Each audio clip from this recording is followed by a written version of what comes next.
The following is an AZPM original production. For AZPM, I'm Mark McLemore, and this is Arizona Spotlight.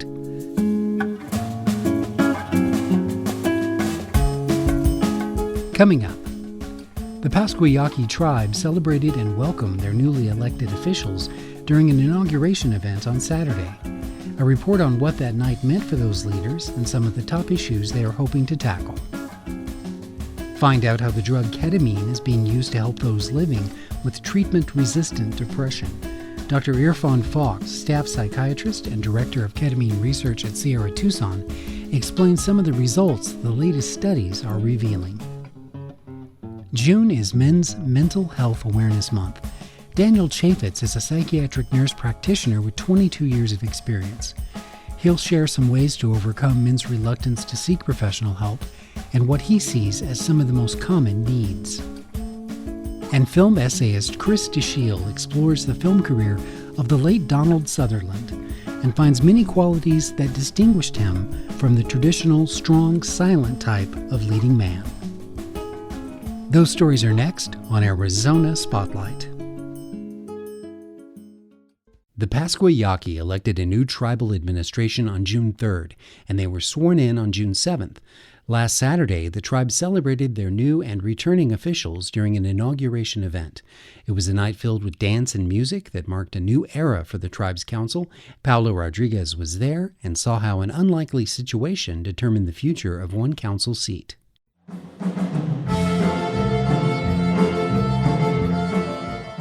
Food and drinks were flowing as music surrounded the attendees of the Pascua Yaqui Tribe's inauguration. A night meant for celebration brought in dignitaries from all walks of life. The San Carlos Apache Tribe, the Tohono O'odham Nation, local Tucson city officials, and even state officials all came for one purpose: to celebrate a new beginning for the Pascua Yaqui Tribe. 7 new leaders joined 4 incumbents on the tribe's council, but Francisco Muñez recalled what made this year's election a bit different. A game of chance decided the future of the tribe's 11th council seat. The election board had just finished probably more than a 15-hour shift of doing all those ballots and tallies and going back and forth. After a tie of 639 votes between candidates Muñoz and Elvia Bustamante, it was clear in the Pascua Yaqui's tribal code what to do next. The candidates chose a coin toss to determine who won. Best 2 out of 3. So we said, you know what? Give a chance. Coin toss, 50-50. It's got a 50-50 chance. 50 for me, 50 for you. Bustamante had tails.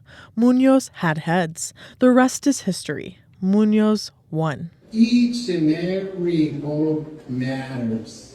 No matter what you think, what you feel, every count matters. Because either way, if I would have got one or she would have got one, we wouldn't have been sitting there at a tie. Many tribal members believe a runoff election should have taken place instead. The tribe's Attorney General Alfred Urbina says that is already in consideration with the new council. In either case, Muñoz is still grateful for the chance to continue his role. I feel the rejuvenation of the earth, of the wind, and everything that happened today with the rain. And that's how I see this administration, coming in strong. The council members are excited to finally hit the ground running, with their first course of action being to elect new executive leaders for the council, including the chairman. Julian Hernandez will now be the face of the tribe, taking on the council's leading role. Feeling very humble to be given this opportunity. The power of the people spoke, they want to change, and we're here to do that. And hopefully we do a good job in doing that. Others like Jose Enrique Saldana, who is the youngest council member at 26 years old, are looking forward to the opportunity to bring in a newer perspective. I'm coming in not to wipe everything out or get rid of anything, but to build off of the foundation that they built off.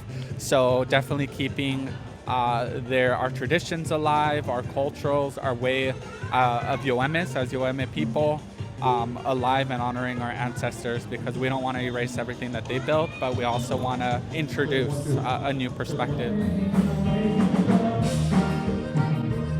As the tribe moves forward into this new era, one thing is for certain: pick heads next time. I'm Paola Rodriguez for Arizona Spotlight. Traditionally, men, especially those considered to be part of Generation X and older, are more reluctant than others to seek out any kind of professional help when it comes to their mental wellness. June is designated as Men's Mental Health Awareness Month, and Alicia Vasquez sat down with Daniel Chaffetz, a psychiatric nurse practitioner with more than 2 decades of service to others. Chaffetz is currently at Desert Sage Behavioral Health. Are there any societal structures that you would say perpetuate that reluctance in men to seek help when they're facing a mental health crisis? Well, men are taught and learn to depend on their own, I can pick myself up and do it myself attitudes. And it just is challenging for them to ask for help.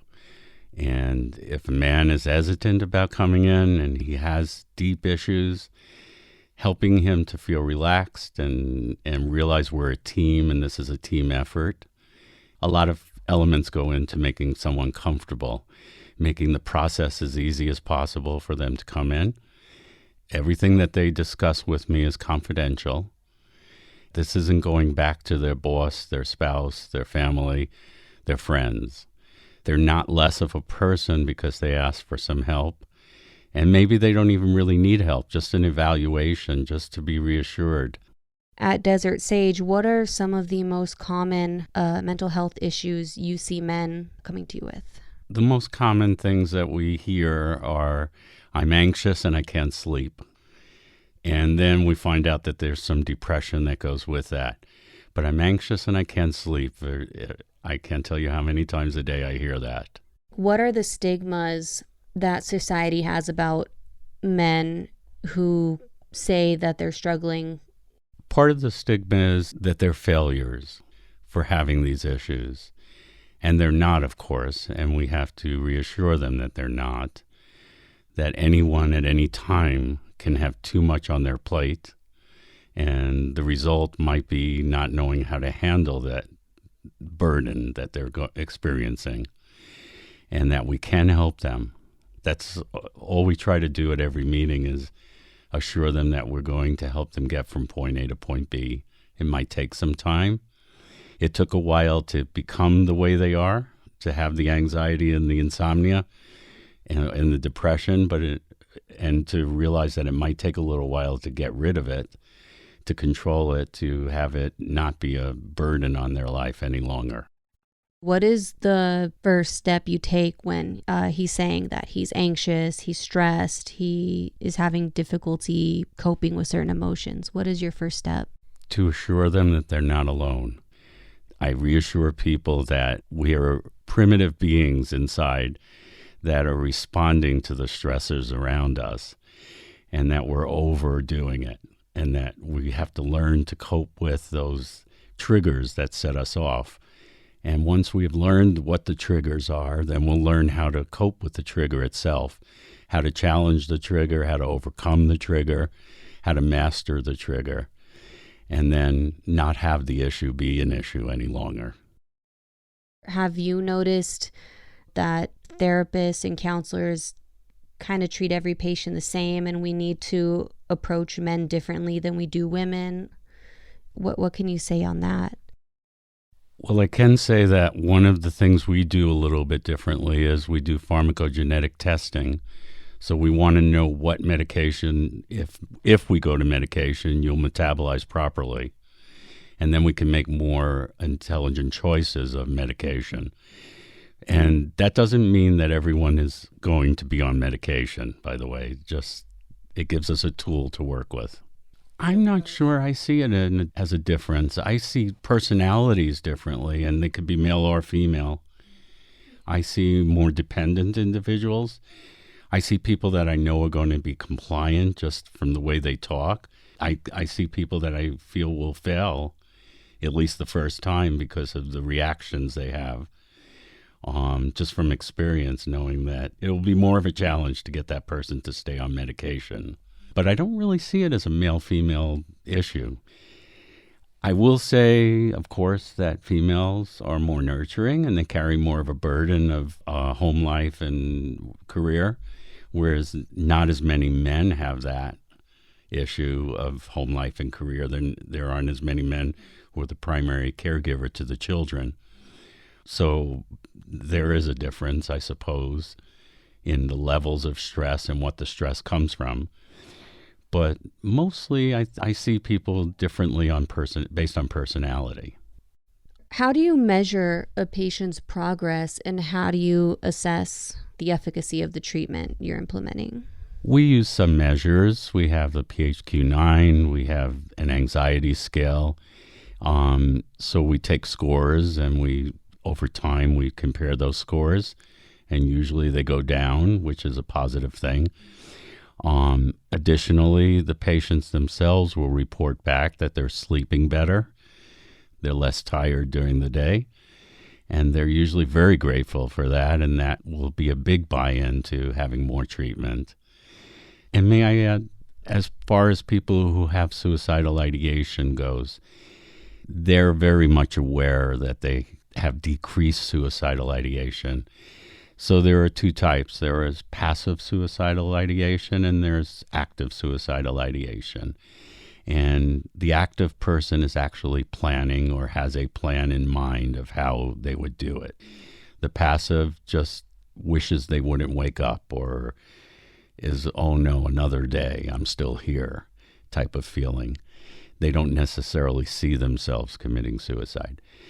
Both types exist, and they're well aware of how much suicidal ideation they have and how it lessens over time. That's why we do other alternative treatments like the TMS and the ketamine and Spravato treatments, which seem to make a great deal of difference. How long have you been working at Desert Sage? Well, I've been with Desert Sage 8 years, but I have 22 years in the field. How do you manage the stress that goes along with a job in the field? There are days and there are moments where I feel like I failed, and then I remind myself that people are at the best place they can be at any given time, and that's usually my mantra. There are other days where I go home feeling very, very glad that I did what I did and that I woke up that day to do this. I feel like I was born to do this. So the stress doesn't really get to me most of the time. Feels rewarding. Feels rewarding, yes. Alicia Vasquez spoke with Daniel Chaffetz, a psychiatric nurse practitioner. We have a link to connect with Desert Sage Behavioral Health on the Spotlight page at azpm.org. Remember, there is never shame in trying to save a life, including your own. In the previous interview, you heard about a few of the therapies that are now available to help ease the burden of anxiety and depression. My next guest is a specialist who has focused his career on exploring ways that anxiety and depression that has been diagnosed as treatment-resistant can be alleviated. The results are encouraging. Joining me now is Dr. Irfan Falk, staff psychiatrist and director of ketamine treatment at Sierra Tucson. Ketamine, its origin story is really interesting. It was actually developed because its parent compound, which people know as PCP, phencyclidine, angel dust, right? People were using that in a clinical space as an anesthetic. However, it had this really pesky side effect of causing people to be psychotic and delirious far after the effects. So we wanted to... I would say that's pesky, yes. How is it that it transferred to being something that could be used in a therapeutic sense and administered by a physician? So ketamine was developed as a replacement for PCP, and they found it to be a suitable replacement. It didn't really have that psychotic, deliriogenic kind of quality to it like PCP did. As an anesthetic, it's very unique. It protects the airways unlike other anesthetics. And so it's utilized in a lot of different settings, combat settings, emergency settings. First responder settings, absolutely. However, there were these whispers in the 70s, 80s, and 90s of these underground group therapy kind of contexts that were using ketamine and other agents in the psychedelic space as a form of treatment, as a form of moving through what are psychiatric complications that the individuals were experiencing. You start hearing this one after another, someone starts to say, okay, let's test this. And they found out that it would rapidly reduce the negative impression that one's depressive condition was creating, particularly with suicidality. The individual's able to kind of ignore it, or at least identify it as an intrusive condition separate from the self, as opposed to this, oh, this is coming from me. But what would make this different from another opioid? What would make this different from the narcotic pleasure that one could get from a lot of recreational drugs? So I think one part is understanding what ketamine does in the brain. When it comes to depression, if we think about it biologically, if it is biological, there's certain parts of the brain that just aren't communicating that well with each other. Whether that's a function of these neurons not communicating that well, that connection is a function of how many arms one neuron has with another. And those are called dendrites. And what we know in depressive, anxiety, even trauma conditions is that these connections between these neurons aren't that effective or aren't as robust. Hence, the communication between these neurons also not as robust. And what ketamine has been shown is to rapidly increase the formation of those arms. And so the connections between these neurons is more robust, and that is what is postulated as being part of the reason why ketamine is an antidepressant. Does a prospective patient who's using ketamine to treat their depression run the risk of becoming addicted to the effects? Absolutely. Absolutely. There's always going to be that risk. I think with the doses that are typically used in the medical application of ketamine, usually that doesn't lead to an addictive kind of presentation or behavior. However, people do get addicted to ketamine. A conversation around expectations, a conversation around these risks is 100% important. However, have I seen this occur? Personally, I have not seen this. I have worked with colleagues that have seen this. And so the risk of dependence, tolerance, needing more of the medication for it to have a clinical effect, withdrawal, are conversations that I have with prospective patients.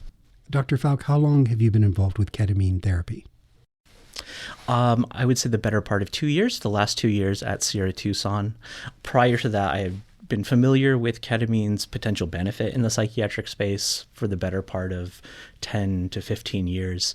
At Sierra Tucson, where I work, we were noticing ketamine's benefit, particularly in these really challenging, super depressed and traumatized individuals.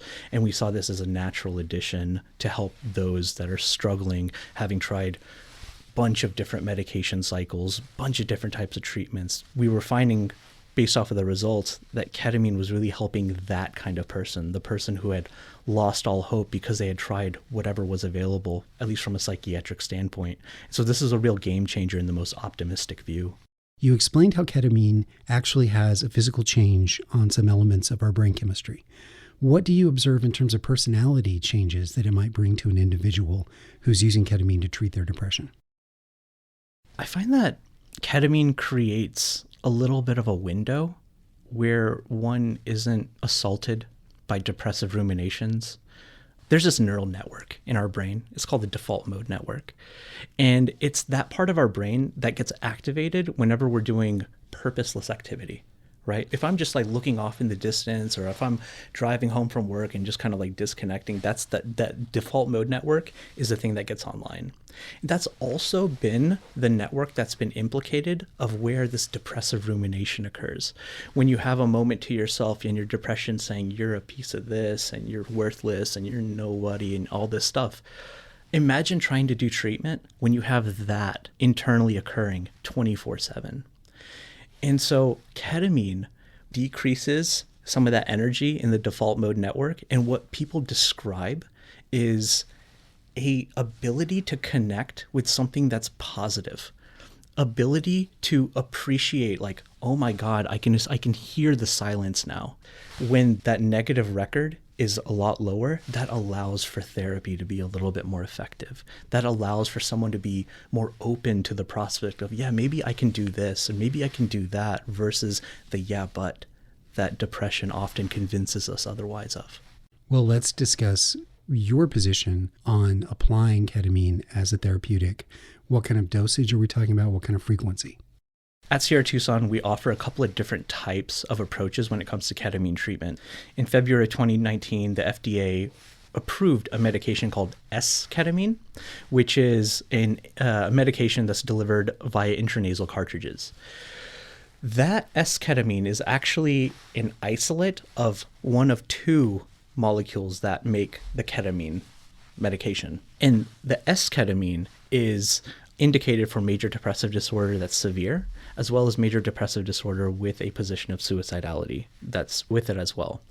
We do offer S-ketamine called Spravato, which is delivered twice a week for ideally 3 weeks for a total of 6 doses. And then the other option of ketamine that we offer is called intramuscular ketamine. And that's the ketamine that I think when people think about ketamine treatments, that's really what we're talking about. Intramuscular ketamine is a medication that's delivered into the deltoid, that kind of top part of your arm. And it's delivered at a similar frequency of twice a week for 3 times a week for a total of 6 sessions. Do you have any anecdotal information? I know the program is still young, but anything you'd like to tell us about? This program, particularly the intramuscular ketamine delivery program, is quite new. I'd say less than 2 months. We've been doing the Spravato administrations for the better part of the 2 years. We've had maybe about 15 or so patients so far. The patients that stick out the most are the ones that I described before that had tried this type of therapy and that type of therapy. They've talked to the expert in this corner of the world, and yet they still continue to suffer, and suffer in a way where you're fearful of discharging them because they might do something. It's that emergent. Out of the 15, I can think of 4 off the bat who were at a position of stuck in their treatment. And the ketamine treatments allowed for an inflection point in their treatment course to allow the therapies to work a little bit more effectively. I see ketamine as this tool. It's not the thing that caused the shift. It's the thing that helped it. But really, I think we know how to help people. It's just a matter of how can I get your depression to just shut up a little bit, to allow these interventions to land somewhere with you. My guest was Dr. Irfan Falk, staff psychiatrist and director of ketamine treatment at Sierra Tucson. By any criteria, I think Donald Sutherland made for an unlikely leading man. His icy blue stare seemed to be able to penetrate the fourth wall, like he was holding a million different conversations at once with each individual watcher of his films. It's not a quality that I have often found in actors. Donald Sutherland died last week at age 88, and next film essayist Chris DeShiel considers his career. Proof that I'm old is that I saw The Dirty Dozen when it came out in 1967. That was the Robert Aldrich World War II film about a major, played by Lee Marvin, who gathers together 12 hardened convicts from military prison to undertake a dangerous mission. It was not realistic, but very popular, with a lot of big names in the cast like Robert Ryan and Charles Bronson. One of the Dirty Dozen was a dim-witted psychopath named Vernon Pinkley. That was the first time I saw Donald Sutherland in a film. As Pinkley, his sly grin and shifty eyes made him stand out. There's a good scene where he has to pretend to be a general, and he struts around convincingly, even cracking jokes, giving Lee Marvin's character a headache. Sutherland, a native of Canada, had been appearing in small parts for a while before this. The Dirty Dozen was a hit, and he seemed to have a future playing strange, villainous types. And in fact, he was cast a few years later in a sort of Dirty Dozen knockoff with Clint Eastwood called Kelly's Heroes. His character was named Sergeant Oddball, a kind of hippie transported into a World War II flick. But Sutherland was more versatile than that. He could have gotten stuck playing weirdos, but then he landed the lead in Robert Altman's 1970 film MASH, and it made him a star. For those who haven't seen that film about American surgeons in the Korean War, it's different than the TV series, darker, more sarcastic and bitter about the Army and the war. The sexual politics seem dated now, but Hawkeye turned out to be a uniquely attractive character for a generation scarred by Vietnam. And unlike the typical hero or leading man, Sutherland came off as a shy and gentle clown whose wit and mischief could surprise you. The film was enormously successful, opening all kinds of doors. Sutherland eventually proved to be one of the most versatile performers in American film history, playing comic and serious roles in multiple genres for over 60 years and an astounding 150 films. I can't cover even all his great films, so I'll only mention a few. In 1971, he played the title role in Clute, as a detective whose missing person investigation gets him involved with the call girl, played by Jane Fonda. Fonda won an Oscar, and it's easy to overlook Sutherland's work as Clute because he's different from the detectives we're used to seeing in crime films. He's intensely observant, seemingly detached from the situation, but ever so slightly developing more sympathy and then love for the call girl. In 1973, he starred with Julie Christie in a great movie called Don't Look Now, directed by Nicholas Roeg, about a couple grieving the accidental death of their young daughter. They travel to Venice, where the husband has a commission to restore a church, and they run into some psychics who claim to be in touch with the child. It's a moody psychological drama with horror elements, and Sutherland gives a deft portrayal of denial and grief, in which the husband's attempt to keep busy and forget only fuels his obsession. I don't think anyone else could have transformed the material like this and create such a strong effect. In 1978, he starred in a remake of Invasion of the Body Snatchers, the original being an excellent science fiction horror film from the 50s. The new version was one of the best remakes ever. It was set in San Francisco, and the main character, played by Sutherland, is a health inspector who starts to notice the strange and alarming changes happening to people he knows. Again, in contrast to Hollywood stereotypes, the hero, in this case, is a soft-spoken, long-haired professor type, and Sutherland sells it perfectly. He's an intellectual who's also an everyman. And while carrying this alien invasion story with complete assurance, at the same time he beautifully depicts his character's uncertainty about his feelings for a married colleague, played by Brooke Adams. This new type of hero was Donald Sutherland's main impact on me as a moviegoer, and I think it's one of the keys to his success, but his range proved much greater, encompassing characters all across the scale, in lead and increasingly supporting roles in film and TV. He was the ever-reliable professional who could be counted on for an interesting performance every time he appeared. We may never see his like again. For Arizona Spotlight, this is Krista Shield. Thank you for listening to Arizona Spotlight. This show is a production of AZPM. The production engineer is Jim Blackwood. Production assistance by Alicia Vasquez. I'm producer and host Mark McLemore. AZPM podcasts are made possible in part by donations from listeners like you. Learn more at support.azpm.org. Thank you.